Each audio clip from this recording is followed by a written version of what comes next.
Friends, you most welcome in our programme I S motivation. और आज हमारे साथ एक बहुत ही खास शख्सियत है फैज़ान अहमद, जिन्होंने यूपीएससी के एग्ज़ाम में 58th रैंक सिक्योर किया है। इसके लिए आपको बहुत सारी शुभकामनाएं। बहुत बहुत धन्यवाद सर, थैंक यू। मैं सबसे पहले चाहूँगा कि आप अपने बारे में कुछ बताएं। जी, सबसे पहले तो मैं आपका बहुत शुक्र अदा करना चाहूँगा मुझे यहाँ बुलाने के लिए, और आपके चैनल के माध्यम से मैं ज़्यादा से ज़्यादा लोगों को मोटिवेट कर सकूँ और अपनी स्ट्रैटेजी शेयर कर सकूँ। तो अपने बारे में शॉर्ट में मैं आपको इंट्रोडक्शन देना चाहूँगा। मैं जैसा आपने बता ही दिया है, फैज़ान अहमद मेरा नाम है। मैं कोटा राजस्थान का मूलतः रहने वाला हूँ। मेरी प्रारंभिक स्कूली शिक्षा और उसके बाद कॉलेज की शिक्षा भी वहीं से हुई है। मैंने सेंट पॉल स्कूल से पढ़ाई करी, उसके बाद राजस्थान टेक्निकल यूनिवर्सिटी कोटा से बीटेक इन मैकेनिकल इंजीनियरिंग मेरी 2018 में कंप्लीट हुई। उसके बाद मेरे को कोटा में एक जॉब ऑफ़र आया था एक बड़ी प्रतिष्ठित कोचिंग इंस्टीट्यूट से, लेकिन वो जॉब ऑफ़र को ना एक्सेप्ट करके मैं 2018 से यूपीएससी की तैयारी में जुट गया, सितंबर 2018 से। और ये मेरा दूसरा प्रयास था जिसमें मुझे कामयाबी मिली। मेरा ऑप्शनल एंथ्रोपोलॉजी था। और जी, ये मेरे बारे में। एंड पहले अटेम्प्ट में जी, फेल बिल्कुल। और सेकंड अटेम्प्ट में इतनी बड़ी रैंक, इतनी जी। बड़ी सक्सेस, तो वो उस फीलिंग को कैसे आप एक्सप्रेस करना चाहेंगे? कैसा महसूस हुआ? क्योंकि फर्स्ट अटेम्प्ट में ना होना एक वो बहुत डिमोरलाइज करता है, जी। और फिर सेकंड अटेम्प्ट में इतनी अच्छी रैंक, जी। 58th रैंक, तो कैसा फील हुआ आपको? जी, जैसे कि मेरा पहला अटेम्प्ट जो था उसमें मैं प्रीलिम्स भी क्लियर नहीं कर पाया था, मुझे अभी भी याद है। पढ़ाई मैंने करी थी काफ़ी, लेकिन उसके बावजूद प्रीलिम्स के पेपर 1 में मेरे सिर्फ 76 मार्क्स आए थे। तो चाहे आपने पढ़ाई करी हो या ना करी हो, हर इंसान को बुरा लगता है, फ़ील होता है कि यार मेहनत करी लेकिन रिज़ल्ट नहीं मिल पाया। तो मेरा भी उसी तरह का एक मनोदशा थी। अंदर से बहुत ज़्यादा मतलब रोने वाली फ़ीलिंग थी, बहुत दुखी था। लेकिन जब मैं यूपीएससी की जर्नी में कूदा था, तो जो हमारे सीनियर्स थे उन्होंने हमें एक ये चीज़ बहुत अच्छी गाइड करी थी। वो कहते हैं कि यूपीएससी की जर्नी में जब आप चलें तो कम से कम 3 साल का मान के चलें, कम से कम 2 से 3 सीरियस अटेम्प्ट आपको देने हैं। तो उसके बाद जब मैं हताश था तो मेरे घर वालों का और काफ़ी दोस्तों का सपोर्ट रहा, जिसकी वजह से मैंने अपने आप को पिक किया और ज़्यादा से ज़्यादा जो मेरी कमियों पे जो फर्स्ट अटेम्प्ट में पहचानी उन पे काम करा, और उसकी बदौलत आज सेकंड अटेम्प्ट में 58 रैंक के साथ आपके सामने बैठा हूँ। जी बिल्कुल, बहुत अच्छी बात। एंड आपने देखा होगा कि यूपीएससी अपने आप में एक बहुत बड़ी सक्सेस है, ठीक है, लेकिन इसके पीछे की भी कुछ कहानियाँ होती हैं। जैसे एक स्टूडेंट को बहुत ज़्यादा सेक्रीफाई करना पड़ता है, जी। बहुत ज़्यादा स्ट्रगल करना पड़ता है। उस फेज से आप भी गुजरे हैं, मैं चाहूँगा उसके एक्सपीरियंस शेयर करें। एंड एक सबसे इम्पोर्टेंट ये बात है कि ये स्ट्रगल और सेक्रीफिकेशन क्यों ज़रूरी है यूपीएससी के लिए, तो इन दोनों पॉइंट्स पे आप अपने राय दें। जी। जैसे कहा जाता है कि किसी भी कुछ पाने के लिए कुछ खोना पड़ता है, तो मेरे साथ भी यही था। यूपीएससी एक ऐसी चीज़ है जब आपको रिवॉर्ड करती है तो बहुत कुछ आपको देती है, लेकिन बदले में आपसे सैक्रिफाइस, आपने बोला, कुर्बानी भी बहुत ज़्यादा मांगती है। तो जैसा कि मेरे को याद आता है कि मेरा पहला अटैम्प्ट जो था मैंने अपने हैदराबाद से दिया था, पहला अटैम्प्ट, और पूरा 1 साल मैं अपने घर से दूर रहा।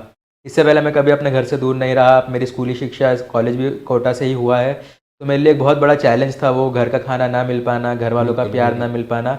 लेकिन मेरी दादा और दादी की जो तरबियत थी बचपन से, वो ये था कि आपको अपनी लाइफ में कुछ अचीव अगर करना है तो घर से बाहर निकलना पड़ेगा, कष्ट परेशानियाँ झेलनी पड़ेंगी, तभी आपको कुछ रिवॉर्ड मिलेगा। तो ये मेंटालिटी के साथ मेरा जो दूसरा अटेम्प्ट भी रहा, जिसमें मुझे कोविड का सामना करना पड़ा, मुझे खुद भी कोविड हो गया था।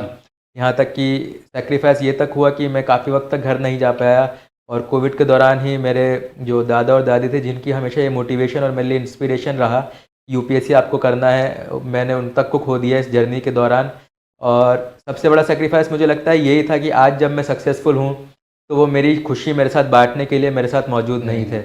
लेकिन जब उनकी बातें याद करता हूँ, जो वो बताते थे कि ये सेक्रीफाइस करने के बावजूद आपको जो आगे की बड़ी पिक्चर है, आपको अपने समाज की, अपने देश की तरक्की में जो योगदान निभाना है, एज ए इंडियन होने के नाते सबसे पहले, और साथ ही साथ एज अ मुस्लिम होने के नाते भी, तब मुझे लगता है कि वो जो कुर्बानियाँ मैंने दी उसके सामने जो आज मुझे कामयाबी मिली है, तो वो शायद एक छोटी नज़र आती है। बिल्कुल बिल्कुल। इसमें दूसरा पॉइंट ये था कि बहुत सारे स्टूडेंट ऐसे होते हैं, सपोज कि वो चले आते हैं यूपीएससी की प्रिपरेशन करने, बट आने के बाद ये सारी चीज़ें जो सेक्रीफाई करना होता है, जो स्ट्रगल छोटी छोटी चीज़ों के लिए करना पड़ता है, क्योंकि अगर आप मिडिल क्लास से या छोटे टाउन से जो बच्चे आते हैं तो उनके लिए हर एक चीज़ नहीं होती है। आपको फूड कल्चर अलग मिलेगा, लैंग्वेज अलग मिलेगी, ड्रेसिंग सेंस अलग मिलेगा, इवन छोटी छोटी चीज़ों के लिए आप स्ट्रगल करते हैं। तो उसमें बहुत सारे लोग हिम्मत हार जाते हैं, यार मैं कहाँ था, कितना कंफर्टेबली लाइफ जी रहा था, कितनी अच्छी चीज़ें थी, और मैं कहाँ आ गया। और बहुत सारे लोग बैक चले जाते हैं कि जी। नहीं हमें नहीं करना है। बहुत सारे स्टूडेंट लगे भी रहते हैं, तो उन स्टूडेंट को क्या मैसेज देना चाहेंगे कि ये स्ट्रगल और सेक्रीफिकेशन क्यों इम्पोर्टेंट है? जी। जैसे कहा जाता है कि आग में तक तप कर ही सोना सोना बनता है, या फिर हीरा उसी तरह से कोयले का एक टुकड़ा होता है, जब उसमें बहुत प्रेशर आते हैं वो अपने आप को टूटने नहीं देता, बिखरने नहीं देता और अल्टीमेटली हीरा बन के निकलता है। जी उसी तरह मैं ये कहना चाहूँगा कि जब आप आते हैं किसी भी नई अपनी ज़िंदगी के पड़ाव में कदम रखते हैं, तो परेशानी आपको झेलनी पड़ती हैं, जैसे मैंने भी झेली और हर कोई दिल्ली में आके झेलता है।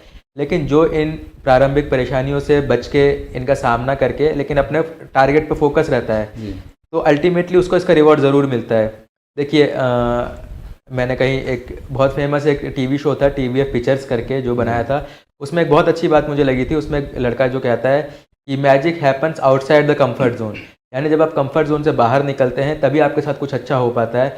जो परेशानियाँ आपके जीवन में आ रही हैं, आप उनको परेशानियाँ ना देख के इस तरह से देखिए कि ये आपको एक बेहतर इंसान बनाने में मदद करेंगी। जब आप मजबूत हो जाएंगे, आप सुदृढ़ हो जाएंगे, तो ही आप सामने परेशानियों का हल निकाल के बिल्कुल। कुछ बेहतर इंसान बन सकते हैं। तो मैं उन स्टूडेंट्स को ये मैसेज देना चाहूँगा कि शुरुआत में सबके साथ दिक्कतें आती हैं, लेकिन आपको उन दिक्कतों का सामना करना है, अपना मोटिवेशन बना के रखना है। 1 महीना 2 महीने में आपके लिए सब नॉर्मल हो जाएगा। उसके बाद जब आपको इसकी बेनिफिट देखने को मिलेंगे, पॉजिटिविटी देखने मिलेगी, तब आपको अपना सारा सैक्रिफाइस और जो स्ट्रगल आपने किया वो वर्थ इट लगेगा। तो मैं बोलूँगा कि आप निराश मत होइए, हार मत मानिए। शुरुआत का कुछ वक्त रहता है, लगे रहिए और बहुत जल्दी फिर आपको इसके पॉजिटिव रिजल्ट देखने को मिलेंगे। जी जी। नेक्स्ट ये है कि यूपीएससी जो है वो पर्सन नहीं, पर्सनैलिटी का टेस्ट है, जी यानी व्यक्ति नहीं व्यक्तित्व का टेस्ट है। बिल्कुल। ठीक, एक तो ये बात हो गई। इसमें बहुत सारे स्टूडेंट ये कंफ्यूज रहते हैं कि यूपीएससी में आते ही सिर्फ पढ़ाई पे फोकस करने लगते हैं, उनको ये नहीं पता चलता कि हमें अपनी ओवरऑल पर्सनैलिटी को मेंटेन करना है जी या उसको डेवलप करना है। इस पे आप क्या राय रखते हैं कि यूपीएससी पर्सन नहीं पर्सनैलिटी का टेस्ट है? जी जी, मैं बिल्कुल आपकी राय से इत्तेफाक रखता हूँ। जो आपने कहा कि ये पर्सन नहीं पर्सनालिटी यानी व्यक्तित्व का टेस्ट है। जैसे कि यूपीएससी के 3 स्टेज होते हैं, प्रीलिम्स, मेंस और इंटरव्यू, और आखिरी जो पड़ाव होता है वो होता है इंटरव्यू का चरण। जब उसमें आप अच्छे नंबर लेके आते हैं तो ही आप ये एग्ज़ाम पास कर पाते हैं। अब कुछ लोग होते हैं वो मानते हैं कि आपकी इंटरव्यू की तैयारी जो पर्सनैलिटी के ऊपर आपका काम है वो इंटरव्यू का कॉल आने के बाद शुरू होना चाहिए। बिल्कुल। लेकिन मैं इससे एग्री नहीं करूँगा। मैं खुद का अपना एक उदाहरण देना चाहूँगा आपको। जैसे जब मैंने ये तैयारी चालू करी थी तो मेरा व्यक्तित्व इस तरह का है, थोड़ा अंतर्मुखी है, इंट्रोवर्ट टाइप। बिल्कुल। मैं ईज़िली किसी से घुल मिल नहीं पाता, या कोई मेरे से अगर कैमरा के सामने, जैसे आज मैं आपके सामने बोल रहा हूँ, तो शायद आज से 2 साल पहले, 2.5 साल पहले मेरे लिए ये मुश्किल होता कि कैमरे के सामने आपके साथ गुफ्तगू कर सकता मैं। लेकिन जैसे आपने बोला कि ये पर्सनालिटी का टेस्ट है, तो मैंने शुरुआत से मेरे को दोस्त काफ़ी अच्छे ऐसे मिले, जैसे आफ्ताब हो गए और भी, उन्होंने हमेशा मुझे ये मोटिवेट किया कि आप सिर्फ पढ़ाई पे ना ध्यान देके अपने व्यक्तित्व को निखारने पे भी आपको ध्यान देना चाहिए।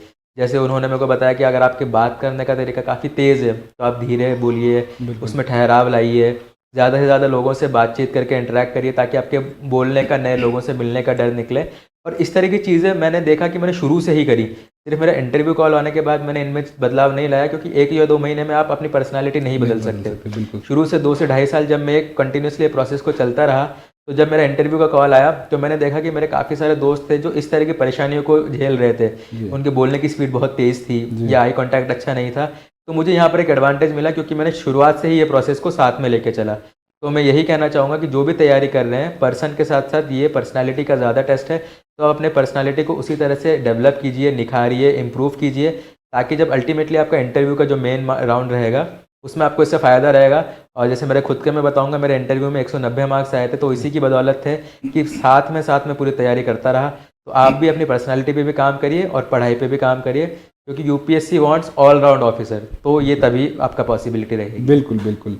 मैं स्टूडेंट के पॉइंट ऑफ व्यू से कुछ पॉइंट्स हैं जिन पे जी। मैं बात करना चाहूँगा कि स्टूडेंट की कुछ कॉमन प्रॉब्लम्स हैं, जैसे कंटिन्यूटी, जी। स्टडी को में कंटिन्यूटी कैसे लाएं। जी जैसे 10 डेज पढ़ लिया, 15 डेज कंटिन्यू पढ़ लिया, उसके बाद एक पीरियड आता है जिसमें हम बहुत बोर होने लगते जी। हैं, फ्रस्ट्रेट होने लगते हैं, तो उसको कैसे मेंटेन किया आपने? आपका क्या एक्सपीरियंस जी। था? तो यहाँ पर आई थिंक आपने जो बोला बहुत ये एक जेन्युइन कंसर्न है। यहाँ पे मेरे को लगता है रोल आता है आपकी हॉबीज़ या रुचि का। देखिए कुछ लोग होते हैं जिनको पढ़ाई करना काफ़ी पसंद होता है, लेकिन मैं उनमें से नहीं था। मैं पढ़ाई से बिल्कुल बाकी बच्चों की तरह बोर हो जाया करता था। जी। तो मैं अपने लिए छोटे छोटे टारगेट्स बना के रखता था। मैं इस तरह का टारगेट बनाता था कि मैं 1 हफ्ते पढ़ाई करूँगा और फिर संडे को कुछ अच्छी जो मूवी देखना अगर मुझे पसंद है तो वो देखूंगा, या कहीं बाहर टहलने घूमने जाऊंगा, जिससे मेरा दिमाग रिफ्रेश रहेगा और उसको एक ऊर्जा मिलती रहेगी आगे चल के भी पढ़ाई करने की। जो आपने कहा कि 10 दिन 15 दिन में जो लोग स्टूडेंट्स बर्नआउट हो जाता है, उसका रीज़न यही रहता है कि वो सिर्फ पढ़ाई करते रहते हैं। लेकिन देखिए, आपके दिमाग को कुछ वो चीज़ें भी ज़रूरत होती हैं जो आपको मोटिवेशन को बनाए रखें। बिल्कुल, हो बिल्कुल। सकता है आपको कोई टीवी सीरीज़ देखना पसंद हो, या हो सकता है बाहर घूम के आना पसंद हो, या कोई स्पोर्ट खेलना पसंद हो। तो इस तरह की आपकी हॉबीज़ हैं, ये आपको रिफ़्रेश करने में मदद करेंगी ताकि आप अपनी पढ़ाई के लिए ऊर्जावान रहेंगे। साथ ही साथ दूसरी चीज़, जैसे मैंने बताया, आपकी पर्सनैलिटी को डेवलप करेंगे, जो बिल्कुल। आपके यूपीएससी के इंटरव्यू में काम आएगी। और साथ ही साथ तीसरी चीज़ इससे ये रहेगा कि आपका जो हॉबीज़, डैफ में आपको हॉबीज़ डालनी होती है, वो आपके लिए ऑलरेडी तैयार रहेंगी। तो इससे क्या लगेगा, मेरे को लगता है कि आपकी जर्नी बहुत स्मूथ और ईज़ी रह जाती है। तो आप अपने लिए छोटे-छोटे टारगेट्स बनाइए। मैं 1 हफ़्ते पढ़ूँगा, फिर कुछ ऐसी चीज़ करूँगा जो मुझे पसंद है। इससे आप लंबी रेस का घोड़ा बनेंगे, क्योंकि बिल्कुल। मुझे लगता है यूपीएससी 100 मीटर की रेस ना होके मैराथन है। और मैराथन में आपको, अगर आप देखेंगे तो लोग रास्ते में पानी भी पीते हैं, खाना भी खाते हैं, तो हर तरह की चीज़ें करते हैं। तो यूपीएससी में आपको एक वो जो एनर्जी अपने दिमाग को देनी है, वो हॉबीज़ के रूप में, आई थिंक आप जब इनकलकेट और मेंटेन करेंगे तो ये जर्नी काफ़ी आसान हो जाती है। जी, जी, जी, बिल्कुल सही कहा आपने। एंड सेकंड इसी में पॉइंट है जी। स्टूडेंट से ही रिलेटेड कि जो डिस्ट्रैक्शन है, उसके भी बहुत टाइप ऑफ डिस्ट्रैक्शन है। जी। तरह-तरह की लोगों की प्रॉब्लम है। तो उस वो भी आपके साथ हुई होगी। तो उस पे क्या आप कहना चाहेंगे? उस डिस्ट्रैक्शन से कैसे बचा जाए और एक जगह कैसे फ़ोकस करके, कंसंट्रेट करके स्टूडेंट अपने एम पे लगे रहें? जी, आपने बहुत अच्छा सवाल पूछा। आज जब मैं देखता हूँ कोई भी प्रतियोगी परीक्षा की जो स्टूडेंट्स मेरी जनरेशन की तैयारी कर रहे होते हैं, उनकी समस्याएँ होती हैं जो उनके माता-पिता की पीढ़ी से बिल्कुल हट के होती हैं। जैसे बिल्कुल। हमारे पास व्हाट्सएप, यूट्यूब, फेसबुक, इंस्टाग्राम, इस तरह की काफ़ी डिस्ट्रैक्शंस हैं। लेकिन मुझे लगता है कि इसके 2 तरीके हो सकते हैं। या तो आप बिल्कुल ही इनको कट ऑफ कर दें अपनी लाइफ़ से। हुँ। अगर आप इनके बहुत हेवी यूज़र रहे हैं, जो कि जी। आजकल हर कोई रहता है, तो बहुत मुश्किल रहेगा। दूसरा तरीका रहता है कि आप इनको ग्रेजुअली धीरे-धीरे कम करें। आपको सेल्फ डिसिप्लिन लाना पड़ेगा, सेल्फ कंट्रोल लाना पड़ेगा। तो मुझे लगता है, जैसे मैं खुद था अपनी तैयारी में, मैं व्हाट्सएप भी और कभी-कभी इंस्टाग्राम भी यूज़ किया करता था। लेकिन मैंने ये कोशिश करी कि वो लिमिट में रह के रहे। तो वो डिस्ट्रैक्शन तब बनते हैं जब आप अपने आप पे कंट्रोल नहीं कर पा रहे होते हैं।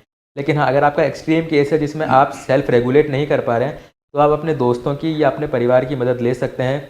एक रिवॉर्ड और पनिशमेंट सिस्टम यहाँ भी बना सकते हैं। जैसे आप अपने को टारगेट दीजिए, अगर मैंने 1 हफ्ते तक इंस्टाग्राम नहीं चलाया, तो मैं संडे को जब ब्रेक लूँगा या लूँगी, बिल्कुल। तब मैं उसका लुत्फ़ उठाऊँगी और अपने आप को खुश भी रखूँगी। जी। तो आई थिंक इस तरह की कोई चीज़ें करके आप इन डिस्ट्रैक्शन को मैनेज करा जा सकता है। बिल्कुल, बिल्कुल। और मैं ये चाहूँगा कि आप इस पॉइंट पे भी बताएँ कि जी। फैमिली सपोर्ट कितना इम्पोर्टेंट होता है, ख़ास तौर पे जब आप सिविल सर्विसेज जैसे इतने बड़े एग्ज़ाम की प्रिपरेशन करते हैं, तो कितना मायने रखता है फैमिली सपोर्ट?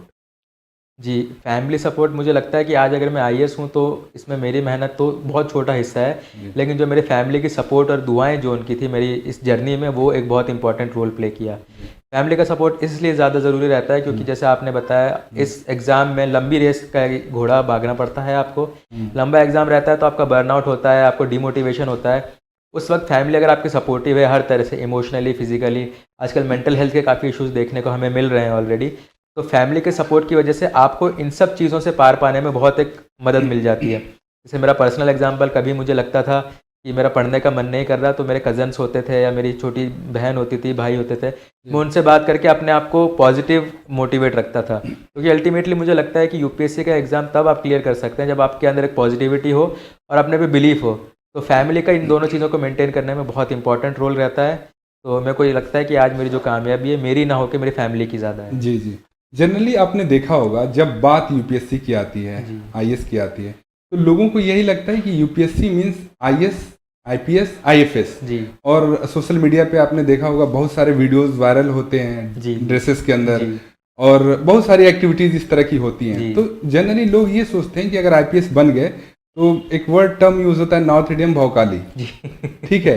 तो इस टर्म्स को लेके सोचते हैं, बट यूपीएससी से बहुत सारी लाइफ स्किल्स जी। सीखी जाती हैं और आपने सीखा भी होगा। जी। तो मैं चाहूँगा उस पॉइंट पे आप बात करें कि जी। यूपीएससी ने आपकी पर्सनैलिटी में क्या-क्या चीज़ें, किन-किन चीज़ों में चेंज लाया और क्या-क्या चीज़ें आपने सीखी लाइफ स्किल यूपीएससी से? जी। जी, बिल्कुल। आपने बताया आईएएस, आईपीएस का भौकाल रहता है, वो आई थिंक एक बाय प्रोडक्ट है, एक साइड है उसका। लेकिन यूपीएससी की जर्नी में बहुत सारे लोग ऐसे भी होते हैं जो आईएएस ना बन पाके शायद कुछ नीची सर्विस रहते हैं या स्टेट सर्विस भी वो क्लियर कर पाते हैं। बिल्कुल। तो वो उसमें सबसे बड़ा एक हेल्प रहता है यूपीएससी में, जो आप चीज़ें सीखते हैं। जैसे मैंने सबसे पहली चीज़ सीखी है वो है पेशेंस। जी मैं देखा करता था टॉपर्स कहते थे कि यूपीएससी उनको रिवॉर्ड करता है जो पेशेंस रखते हैं अपने। तो सब्र और धैर्य मुझे सीखने को मिला। मैं बचपन से कभी सब्र वाला इंसान था नहीं, लेकिन इतना लंबा प्रोसेस रहता है कि आपको सब्र रखना पड़ता है। दूसरी चीज़ ये रहती है कि जहाँ रह के मैंने अपने पीयर ग्रुप के साथ पढ़ाई करी, जी आप कैसे एक दूसरे के साथ को एग्जिस्ट करके म्यूचुअली एक दूसरे को फ़ायदा पहुँचा सकते हैं। लोगों को लगता है कि कंपटीशन आप एक दूसरे का काट कर ही आगे बढ़ सकते हैं, जी लेकिन यूपीएससी में मैंने एक स्किल सीखी कि आप एक दूसरे का, जैसे हमारे माननीय प्रधानमंत्री जी कहते हैं, सबका साथ सबका विकास। तो सब लोग एक साथ मेहनत करके दोस्त सब आगे एक साथ बढ़ सकते हैं। तो ये एक लाइफ स्किल मैंने और भी सीखी। जी उसके अलावा तीसरी चीज़ मैंने ये सीखी कि कभी भी मुश्किलें आपके सामने आए, आपको हार नहीं मानना है। आपको जुझारू रह के उसके साथ लगे रहना है, डेडिकेशन दिखाना है आपको, डिटर्मिनेशन दिखाना है। जी आई थिंक ये कुछ लाइफ स्किल्स थी जो मेरे को यूपीएससी की जर्नी में सीखी और एज अ व्यक्तित्व मेरा इम्प्रूव किया। और आगे भी आने वाली जो मेरी जर्नी रहेगी एज एन ऑफिसर, उसमें मेरे को सक्सेस दिलाने में और बेहतर मैं देश की सेवा कर सकूं, ये कुछ क्वालिटीज़ हैं जो मेरे को आगे भी काम आएंगी। बिल्कुल बिल्कुल बिल्कुल आपकी बात से सहमत हूँ। और आपने देखा होगा किसी भी पर्सन के, ये तो चलिए यूपीएससी का सेक्टर है, इसके अलावा स्पोर्ट्स हो या अदर किसी भी सेक्टर की हम जी। बात करें, तो एक पर्सन जब बहुत ऊंचाइयों पे पहुंचता है तो उसको वहां तक पहुंचाने में उसकी फैमिली, उसकी सोसाइटी, उसके स्कूल कॉलेज के जी। टीचर्स, इनका बहुत बड़ा कंट्रीब्यूशन रहता है जी। एक पर्सनालिटी को जी। बनने में। तो जब आप बन जाते हैं तो आप क्या सोचते हैं कि किस फॉर्म में आप लौटाएंगे? जी। तो इस पे आपने क्या सोचा है कि कैसे आप उन चीज़ों को लौटाएंगे अपने सोसाइटी, फैमिली को? जी। जी, तो बिल्कुल आपने कहा कि सबसे पहला योगदान तो अगर आज मुझे कामयाबी मिली है वो मेरी फैमिली का है, मेरे परिवार का है। जी उन आज मेरे को जो कामयाबी मिली है, सबसे पहले तो मैं उनका शुक्र अदा करना चाहूँगा। और उन्होंने जितना मुझे कुछ दिया है, मुझे नहीं लगता कि मैं कभी उसका 10% या 1% भी उनको लौटा पाऊँगा। ये मैं कोशिश करूँगा कि ज़्यादा से ज़्यादा बेहतर काम करने की, ताकि मेरे माता-पिता हैं, मेरे दादा-दादी हैं या मेरे चाचा-चाची, जिन्होंने मेरे योगदान बहुत ज़्यादा दिया है सफलता में, उनका नाम हमेशा आगे से आगे रख के उनका नाम रोशन कर सकूँ। ताकि अगर कोई मेरा काम देखे तो उनको ये लगे कि हाँ, इसकी फैमिली से इतनी अच्छी इसको अपब्रिंगिंग मिली है, जिसकी वजह से आज ये बेहतर काम कर पा रहा है। बिल्कुल दूसरे मेरे जो टीचर्स थे स्कूल के, तो एजुकेशन सिस्टम के लिए मैंने देखा उनको काफ़ी प्रॉब्लम्स का सामना करना पड़ता था। तो और इंडिया में एजुकेशन काफ़ी इम्प्रूव हो चुकी है पहले से भी, बिल्कुल लेकिन मेरी कोशिश ये रहेगी कि इस मामले में जो गवर्नमेंट की काफ़ी सारी स्कीम्स ऑलरेडी चल रही हैं, उनको बेहतर तरीके से ज़मीनी स्तर पे इम्प्लीमेंट कर सकें और कुछ नई स्कीम्स ऐसी बनाई जा सकें अपने इनपुट्स देके, जिससे इंडिया की जो लिटरेसी रेट है, जो आज करीब 74% के आसपास है, उसको बढ़ा के केरला की तरह 90 से 95% के बीच में लाया जा सके। जी तीसरा, समाज का भी मेरे कामयाबी में बहुत योगदान रहा है। तो मैं हमारे समाज में हर तरह की जो प्रॉब्लम है उनको अपनी जितनी मेरे से हो सकेगा कोशिश करूँगा उनको दूर करने की। चाहे अशिक्षा हो, अनएम्प्लॉयमेंट हो या भुखमरी हो, गरीबी हो, इस तरह की चीज़ें मेरी कोशिश रहेगी कि सरकार की स्कीम्स मैंने देखा है अपनी पढ़ाई के दौरान कि काफ़ी अच्छी है, लेकिन उन तक उनका बेनिफिट नहीं पहुंच पा रहा है। बिल्कुल जैसे राजीव गांधी कहा करते थे, 1 रुपया सरकार भेजती है तो 15 पैसे गरीबों तक पहुंचते हैं। जी तो मेरी कोशिश रहेगी कि इस तरह की स्कीम से ज़्यादा लाभ उनके असली लाभार्थियों को मिल सके, करप्शन दूर किया जा सके और अल्टीमेटली मैं एक अच्छा नागरिक होने का दायित्व निभा के, जो मैंने सपना देखा था यूपीएससी से जुड़ने का, देश के योगदान में तरक्की में योगदान देने का, उसको मैं अचीव कर सकूं। तो समाज और फैमिली एंड पेरेंट टीचर्स के लिए इस तरह की मेरी कुछ सोच रहेगी आने वाले समय जी। में। आप राजस्थान से बिलोंग करते हैं। जी सर। अगर आपको मौका मिले जी। तो अपने स्टेट में कौन सी वो 3 चीज़ें हैं जी। राजस्थान के अंदर जिस पे आप काम करना चाहेंगे, जिसमें इम्प्रूवमेंट करना चाहेंगे आप? जी। जी जी, आज के वक्त पे मुझे लगता है कि राजस्थान के पास नेचुरल रिसोर्सेज, मिनरल वेल्थ बहुत ज़्यादा है, लेकिन एम्प्लॉयमेंट अपॉर्चुनिटीज़ उतनी ज़्यादा जनरेट नहीं हो पाई है, बिल्कुल, जी जिसकी वजह से बेरोज़गारी काफ़ी मेरे को देखने को मिली वहाँ पे। तो मैं कोशिश ये रहेगी कि जो नेचुरल रिसोर्सेज है उनको ज़्यादा अच्छे से एक्सट्रैक्शन कर पाएँ और जो ईज़ ऑफ डूइंग बिजनेस है उसको इम्प्रूव करा जा सके राजस्थान में, ताकि ज़्यादा कंपनीज इन्वेस्टमेंट के लिए आएँ और जो रोज़गार है वो बढ़ाया जा सके। जी दूसरा, मुझे लगता है और शायद बाकी जो लोग सिविल सर्विस की तैयारी करते हैं वो इत्तेफाक रखेंगे कि राजस्थान में एग्ज़ाम में लीक होने का और चीटिंग के बहुत ज़्यादा प्रॉब्लम देखने को मिलती है, जिससे जो एलिजिबल बच्चे होते हैं जिनको एग्ज़ाम में कामयाबी मिलनी चाहिए, उनको उनका हक मारा जाता है। तो कोशिश रहेगी कि इस तरह की जो प्रॉब्लम रीट या किसी भी एग्ज़ाम में देखने को मिलती है चीटिंग की, इसको मैं थोड़ा दूर करने की कोशिश करूँगा। तीसरा, राजस्थान में, और शायद मैं इसको पहले नंबर पर रखना चाहूँगा, राजस्थान में पेट्रियार्कल सोसाइटी ऑफ नेचर होने से लड़कियों को उनका हक मिल नहीं पा रहा है या मिल नहीं पाया है। कन्या भ्रूण हत्या राजस्थान में बहुत होती है और बाल विवाह के मामले भी काफ़ी देखने को मिलते हैं। तो वुमेन एम्पावरमेंट एक ऐसी चीज़ है, स्पेशली राजस्थान में, जैसे वुमेन लिटरेसी भी काफ़ी कम है, 52% के अराउंड जी है। जी तो इस पे मैं ज़्यादा कोशिश करना चाहूँगा कि उनका एम्पावरमेंट हो सके, क्योंकि मुझे लगता है कि जब किसी भी फैमिली की एक लड़की शिक्षित होती है तो अपने साथ पूरी फैमिली को शिक्षित कर बिल्कुल, लेती है। तो आई थिंक मैं इन 3 जगहों में ज़्यादा से ज़्यादा काम करना जी। चाहूँगा। लास्ट में मैं चाहूँगा कि जो यूथ सिविल सर्विसेज की प्रिपरेशन कर रहा है या करने के लिए सोच रहा है, जी, उसको आप क्या मैसेज देना चाहेंगे? जी। तो जो यूथ इस तरह की तैयारी करने की सोच रहा है, जी। सिविल सर्विस में आना चाहता है, जी सबसे पहले तो मैं उन्हें बोलना चाहूँगा कि अगर आप किसी छोटे शहर से आ रहे हैं या छोटे स्कूल्स कॉलेज से आ रहे हैं, तो मैं बताना चाहूँगा कि मैंने भी अपनी कोटा फैक्ट्री से आने के बावजूद मेरा कभी किसी आईआईटी में सिलेक्शन नहीं हुआ, ना ही एनआईटी में सिलेक्शन हुआ। तो मैं उनको एक पॉजिटिव सपना दिखाना चाहूँगा कि अगर आप छोटे स्कूल कॉलेज से पढ़ के आएँ तो आपके लिए संभव है आईएएस बन पाना, आईएफएस बन पाना। आप कभी ये मत सोचिए कि यूपीएससी की अच्छी बात मुझे ये लगती है कि आपको पुराने पापों की सज़ा नहीं देता है वो। जी तो पॉजिटिव बिलीफ सिस्टम अपने में रखिए, पॉजिटिव एटीट्यूड रखिए। अगर आपको लगता है कि यूपीएस देखिए, देश की तरक्की के लिए काम करने के बहुत सारे एवेन्यूज़ हैं, बहुत रास्ते हैं। अगर आपको लगता है यूपीएससी आपके लिए एक सही रास्ता है, सिविल सर्विस, तो आप इसमें लग जाइए और अपने पे यकीन रखिए और मेहनत करते रहिए।